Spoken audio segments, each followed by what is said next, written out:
Hello students, welcome to let's learn बच्चा party. आज हम करेंगे क्लास 5th की हिंदी बुक वीना का चैप्टर नंबर 3। चैप्टर का नाम है चांद का कुर्ता। देखिए इसमें क्या दिया हुआ है। हट कर बैठा चांद एक दिन माता से ये बोला। चांद एक दिन क्या कर बैठा, हट हट का मतलब होता है जिद करके अपनी माता से ये बोला, सिलवा दो माँ मुझे ऊन का मोटा एक झिंगोला। माँ मुझे ऊन का एक मोटा झिंगोला, झिंगोला मतलब जो खुला खुला कपड़े होते हैं उसको बोलते हैं। सन सन चलती हवा रात भर, रात भर क्या करती है हवा, सनसन करती है मतलब हवा की आवाज़ की बात की गई है। जाड़े से मरता हूँ और मैं जाड़े से मरने लग जाता हूँ। ठिठुर ठिठुर कर किसी तरह यात्रा पूरी करता हूँ और मैं ठिठुर ठिठुर के किसी तरह से अपनी यात्रा पूरी करता हूँ। आसमान का सफ़र और यह मौसम का जाड़े का, मुझे आसमान में सफ़र करना पड़ता है, वहाँ पे ऑलरेडी बहुत ठंड होती है और ये मौसम भी किसका है, जाड़े का है। न हो अगर तो ला दो कुर्ता कोई भाड़े का, अगर तुम मुझे नहीं सिलवा सकती तो मुझे कोई भाड़ा मतलब किराए पे कुर्ता ला दो। किराए का मतलब उसको पैसे देते रहेंगे और मुझे मिल जाएगा, ठीक है। फिर आगे कहता है, सिलवा दो माँ मुझे ऊन का मोटा एक झिंगोला। सनसन चलती हवा रात भर जाड़े से मरता हूँ, ठिठुर ठिठुर कर कैसे ना अपनी यात्रा पूरी करता हूँ। मैं बहुत ठिठुर ठिठुर के, मुझे ठंड लगती रहती है, मैं अपनी यात्रा ऐसे पूरी करता। आसमान का सफ़र ये मौसम जाड़े का, होना अगर तो ला दो मुझे कुर्ता कोई भाड़े का। बच्चे की सुन बात कहा माता ने अरे सलोने। बच्चे की बात सुनकर माता ने कहा अरे सलोने, सलोने मतलब जो भोले भाला उसका बच्चा है। कुशल करे भगवान लगे मत तुझको जादू टोने, भगवान तुझे ठीक ठाक रखे और तेरे ऊपर किसी जादू टोने का कोई असर ना हो। अब देखिए क्या कह रही है माँ, कह रही है जाड़े की तो है बात ठीक, पर मैं तो डरती हूँ। जाड़े की बात तो ठीक है कि तुम्हें ठंड लग रही है, लेकिन मैं किस चीज़ से डर रही हूँ। एक नाप में कभी नहीं तुझको देखा करती हूँ। तेरा साइज़ क्या होता है, कभी भी एक जैसा नहीं रहता, सबको पता है। चांद पूर्णिमा के दिन क्या हो जाता है, गोल हो जाता है। फिर अमावस्या के दिन बिल्कुल भी नहीं दिखता है, तो वही बात बताई है। कभी एक अंगुल भर चौड़ा, कभी 1 फुट मोटा। कभी तो तू 1 उंगली भर चौड़ा हो जाता है जब क्या होता है, तेरा साइज़ कम होता है। और कब क्या हो जाता है, 1 फुट मोटा, फुट मतलब पैर के जितना मोटा। बड़ा किसी दिन हो जाता है और किसी दिन छोटा, कभी तो तू बड़ा हो जाता है, कभी छोटा हो जाता है। घटता बढ़ता रोज किसी दिन ऐसा भी करता है, ऐसे तू घटता बढ़ता रहता है और किसी दिन ऐसा भी करता है, नहीं किसी की भी आंखों को दिखलाई पड़ता है। कभी कभी ऐसा दिन भी आता है तो किसी की आंखों को दिखलाई नहीं पड़ता है। अब तू ही बता नाप तेरी किस रोज लिवाएं। अब तू ही हमें ये बता कि किस दिन तेरा साइज़ लेना है, नाप लेना है। सीधे एक झिंगोला जो हर रोज़ बदन में आए, और हमें तेरे लिए ऐसा एक कपड़ा सिल दे जो हर रोज़ तेरे शरीर में आ जाए। रामधारी सिंह दिनकर ने लिखा है। उसके बाद बातचीत के लिए कुछ प्रश्न दिए गए हैं। आकाश आपको कब कब सुंदर दिखाई देता है। आकाश मुझे सुबह और शाम के समय बहुत ज़्यादा सुंदर दिखाई देता है, क्योंकि सुबह के समय सूरज की वजह से वो क्या हो जाता है, सुंदर होता है, और रात के समय चांद सितारों की वजह से सुंदर होता है। चांद को ठंड लगती है इसलिए वह झिंगोला मांग रहा है। सूरज क्या कहकर अपनी माँ से कपड़े मांगेगा। चांद को ठंड लग रही है इसलिए वह झिंगोला मांग रहा है। सूरज गर्मी की बात कहकर अपनी माँ से कपड़े मांगेगा और वो मुझे बोलेगा कि मुझे एक जिससे मेरे शरीर को गर्मी ना लगे, मुझे एक ऐसा कपड़ा दे दो। आपने आकाश में क्या क्या परिवर्तन देखे हैं। कभी आकाश में बहुत ज़्यादा धूप होती है, कभी बादल छाए रहते हैं, कभी तारे होते हैं, ठीक है, कभी चांद का आकार बड़ा होता है, कभी छोटा होता है। जब आप अपने अभिभावक के साथ नए कपड़े खरीदने जाते हैं, किन किन बातों का ध्यान रखते हैं। सबसे पहले रंग का, ठीक है, आकार का और मूल्य का, ठीक है, और रंग आकार मूल्य और उसके वो मुझे फिट आएगा या नहीं। कविता से नीचे दिए गए प्रश्नों के 4 विकल्प हैं, इनमें से अधिक विकल्प नहीं सही हो सकते। सही विकल्प पर चांद का चित्र बनाइए। चांद की माँ उसे झिंगोला क्यों नहीं दे पा रही है। क्यों नहीं दे पा रही है, चांद के पास पहले से ही बहुत झिंगोले हैं। चांद के शरीर का आकार घटता बढ़ता रहता है। चांद अपने वस्त्र संभाल कर नहीं रहता है। चांद की माँ अपनी कोई नई वस्त्र नहीं दिलवाना चाहती है। तो चांद के पास पहले से ही बहुत सारे वस्त्र हैं, ये वाला आ जाएगा, ठीक है। आपको चांद बनाना है, ये नहीं बनाना, मैंने आपको बता दिया है। कविता में चांद के बदलते आकार का वर्णन करने के लिए किन शब्दों का प्रयोग हुआ है। 1 अंगुल भर चौड़ा, 1 फुट मोटा, किसी दिन बड़ा, किसी दिन छोटा। तो एक से अधिक भी हो सकते हैं, सारे यूज हुए हैं ये, ठीक है। उसके बाद कविता में ठंड के मौसम का वर्णन करने के लिए किन किन शब्दों का प्रयोग हुआ है?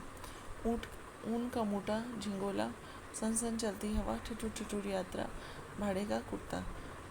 ये नहीं आएगा। ठिठुर ठिठुर यात्रा, सन सन। सोचिए और लिखिए। अब ये क्वेश्चन आपको लिखने। कविता की किन पंक्तियों से पता चलता है कि चांद बिल्कुल नहीं दिखाई देता?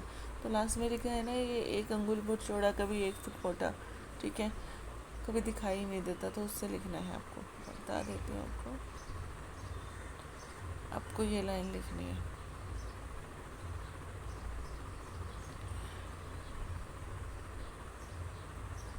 किसी दिन नहीं किसी की भी आंखों को दिखलाई पड़ता है, ये लाइन लिखनी है।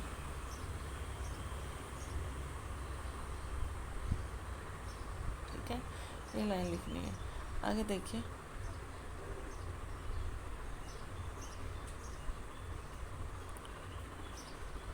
आगे क्या क्वेश्चन है? सर्दी से बचने के लिए चांद माँ से ऊन के झिंगोले के अतिरिक्त कौन कौन से कपड़े मांग सकता है? ऊन के झिंगोले के अतिरिक्त वो क्या मांग सकता है?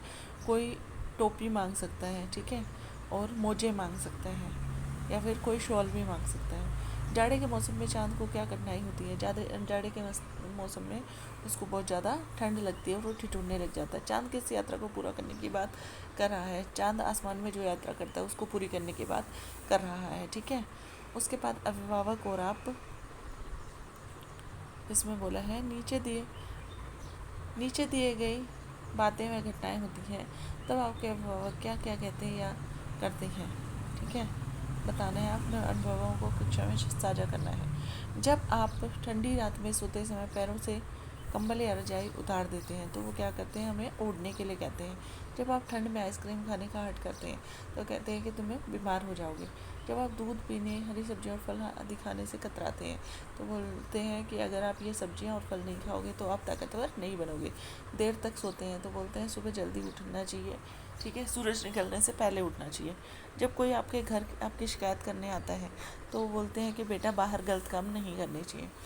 जब आपके अच्छे कामों के लिए आपकी प्रशंसा होती है अथवा पुरस्कार मिलता है तो वो खुश होते हैं और हमें बहुत सारा प्यार करते हैं। अनुमान और कल्पना करना है। आप अपनी माँ से चांद का टुकड़ा कैसे बताएंगे? आप अपनी माँ से बताएंगे कि चांद पूरी रात आसमान में इधर से उधर चलता है और उसको बहुत अधिक ठंड लगती है। गर्मी और वर्षा से बचने के लिए चांद अपनी माँ से क्या कहेगा? वह किस प्रकार के कपड़ों और वस्तुओं की मांग करेगा? गर्मी से बचने के लिए वह कॉटन मतलब सूती कपड़ों की मांग करेगा, और बारिश से बचने के लिए वो छाते की मांग करेगा। चांद ने माँ से कुर्ता किराए पर लाने के लिए क्यों कहा? चांद कहना चाह रहा है अगर तुम मुझे नहीं सिलवा सकती तो मुझे किराए पर ही दिलवा दो। यदि माँ ने चांद का कुर्ता सिलवा दिया होता तो क्या होता? चांद बहुत अधिक खुश हो गया होता। आगे देखिए, भाषा की बात। सन सन चलती हवा रात भर जाड़े से मरता हूँ। कविता की इस पंक्ति में भर शब्द का प्रयोग किया गया है। अब भर की सहायता से 5 वाक्य अपनी लेखन पुस्तिका में लिखिए। जैसे पानी गिलास भर है, उसने दिन भर पढ़ाई करी। पेट भर खाना खाया, जी भर खेला, उसने मन भर खेला, उसने मन भर मस्ती करी।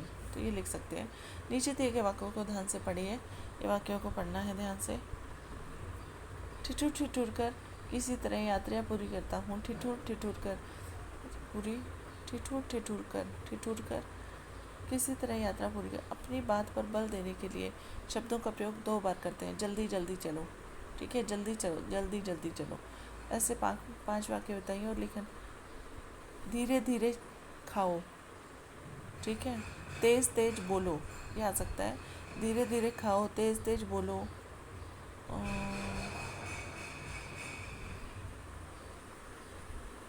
कम कम सुनो, ठीक है, तेज तेज चलो, ऐसी बातें हम बोल सकते हैं। उसके बाद नीचे दिए गए कविता की पंक्तियों में संज्ञा, सर्वनाम, विशेषण और क्रिया को पहचान कर दिए गए स्थानों पर लिखना है, ठीक है। जैसे हट कर बैठा चांद एक दिन माता से यह बोला, ठीक है। सर्वनाम यह है, विशेषण एक, क्रिया कर बैठा बोला, आसमान और मौसम, ठीक है, जाड़ा। सफ़र, आसमान, ये बता देती हूँ, आसमान, सफ़र, मौसम और जाड़ा।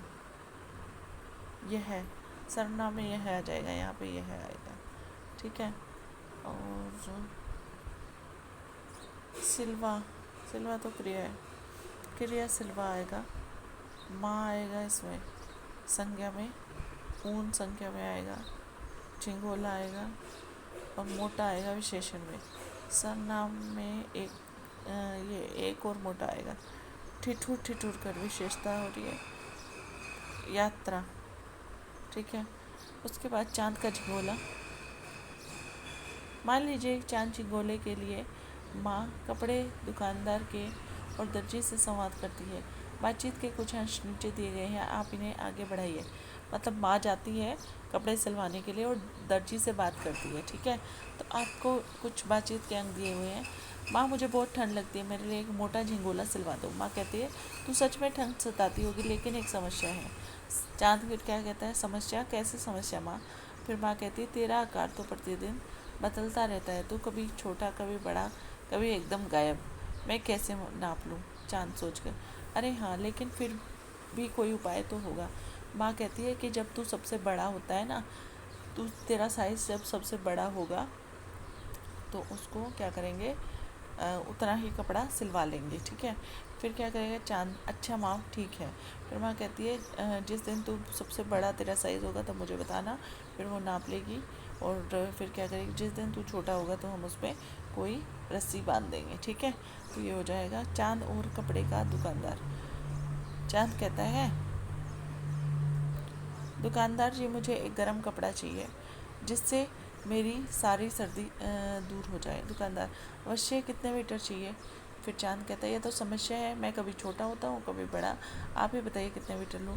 दुकानदार, अरे छोटू चांद, जब आपका नाप ही तय नहीं है तो कैसे कपड़ा दे दूँ, पहले नाप तो तय करके आओ। चांद कहता है कि मेरा नाप तो बढ़ता घटता रहता है। फिर दुकानदार कहता है, जिस दिन तुम्हारा नाप सबसे ज़्यादा होता है उस दिन नाप लो। फिर चांद कहता है, अच्छा जी। फिर दुकानदार कहता है, ठीक है, तो मैं तुम्हें तुम्हारे सबसे बड़े नाप के अनुसार कपड़ा दे देता हूँ। फिर चांद कहेगा, धन्यवाद। चांद और दर्जी का संबंध जो नापने वाला है, नाप तो ये आप लिख सकते हैं, इसमें कुछ नहीं है, ठीक है, और ये आएगा भी नहीं आपके एग्ज़ाम में। कविता से आगे, क्या चांद की तरह आप भी अपनी माँ से किसी वस्तु के लिए हट करते हैं? आप माँ के लिए कैसे मनाते हैं? हाँ, हम अपनी माँ को किससे, जिस चीज़ के लिए आप जिद करते हैं, कोई खाने के लिए, कोई स्टेशनरी के लिए ज़िद करते हैं, तो आप बता सकते हैं। आपकी माँ किस काम के लिए मना करती है? आपकी माँ आपको किसी काम के लिए कैसे मनाती है, तो बताना है आपको कि वो प्यार से हमें बताती है। गर्मी, सर्दी या वर्षा से बचने के लिए आपकी माँ आपको क्या कहती अथवा करती है? गर्मी, सर्दी अथवा वर्षा से बचने के लिए हमारी माँ हमें कहती है कि सर्दी में हमें बाहर नहीं खेलना चाहिए, गर्मी में हमें धूप में नहीं जाना चाहिए, और वर्षा से बचने के लिए बारिश में हमें नहीं खेलना चाहिए। सोचिए, समझिए और बताइए। कविता में चांद अपनी माँ से बातें कर रहा है। मान लीजिए चांद बोल नहीं सकता, वह अपनी माँ को कैसे बात बताएगा? इशारों में। मान लीजिए चांद एक चित्र है जो देख नहीं सकता, चांद उसे अपने बदलते हुए आकार के बारे में समझाएगा। ये पहले वो छोटा होता है, फिर बड़ा होता है, ठीक है। उसके बाद देखिए विज्ञापन। चांद की माँ एक की विशेष घोषणा, क्या आप हैं सबसे कुशल दर्जी? क्या आप सीख सकते हैं ऐसे कुर्ता जो प्रतिदिन बदलते हुए आकार में भी फिट हो जाए? समस्या, मेरा बेटा चांद कभी एक उंगल भर छोटा होता है तो कभी 1 फुट मोटा हो जाता है, तो उसके लिए ऐसा कुर्ता चाहिए जो दिन भर उसके शरीर में फिट हो। आवश्यकता, ऐसा कुर्ता जो अपने आप छोटा बड़ा हो सके, ऊन का मोटा झिंगोला ताकि ठंड से बच सके। यदि कुर्ता नहीं बन सकता तो भाड़े पर भी चलेगा। पुरस्कार, जो भी दर्जी अद्भुत कुर्ते को सिलने में सफल होगा उसे मिलेगा विशेष पुरस्कार। स्थान, चांद की माँ का घर। संपर्क करें, आकाशवाणी से भेजा संदेश भेजें, शीघ्र आवर्तन करें क्योंकि चांद ठंड से ठिठुर रहा है, ठीक है। तो ये सब बातें आपको बतानी है। अब एक रोचक विज्ञापन तैयार कीजिए, आप अपने लिए कोई वस्तु मंगवा रहे हो, ठीक है, ऐसे ही आपको लिखना है, ठीक है, जिसमें आप क्या कर रहे हैं, अपने लिए कोई वस्तु मंगवा रहे हैं, ठीक है। उसके बाद आपकी कलाकारी, आइए चांद के लिए कुर्ता बनाए। सामग्री, कैंची, रंगीन कागज, गोंद, कैंची, ग्लिटर, कपड़े के छोटे छोटे टुकड़े। फिर क्या करना है, चाँद का एक बड़ा चित्र बनाइए। अब अलग अलग 3 कागज या टुकड़े से चाँद के लिए सुंदर कुर्ता तैयार कीजिए। ग्लिटरी हंसदारों की आकृति बनाकर उसे सजाइए। फिर उसको क्या करना है, कक्षा में प्रदर्शित करना है। अब पुस्तकालय व अन्य स्रोत से आपको क्या करना है, देखिए पुस्तकालय में चांद, सूरज, तारे, आकाश आदि बहुत सी रोचक, मनोरंजक और ज्ञानवर्धक पुस्तकें आवश्यक उपलब्ध होंगी। उन पुस्तकों को ढूंढकर पढ़िए और उनके बारे में कक्षा में चर्चा कीजिए। ठीक है, तो ये बताना है आपको। उसके बाद अपने शिक्षक, पुस्तकालय प्रभारी और मित्रों की सहायता से चांद व सूरज की बदलती स्थितियों की और भी जानकारी प्राप्त कीजिए। यह भी पता लगाइए कि चंद्र ग्रहण व सूर्य ग्रहण कब और कैसे क्यों होते हैं। आप अपने माता पिता या अभिभावक से इनके बारे में बात कर सकते हैं। पूछो तो जाने, तन है मेरा हरा भरा, रस से रहता सदा भरा, भीतर से हूँ मैं लाल, प्यास बुझाकर पूछूं हाल। तो ये क्या होगा, तरबूज होएगा, तरबूज। हम दोनों है पक्के मित्र, करते रहते काम विचित्र, 5 सेवक हैं साथ, लेकिन करते कभी न बात। तो क्या है, हाथ का पंजा, हमारा हाथ। ठीक है, अब एक छोटा सा पोयम और दे रखी है, जागो प्यारे। उठो लाल अब खोलो आंखें खोलो, पानी लाई हूँ मुँह धो लो।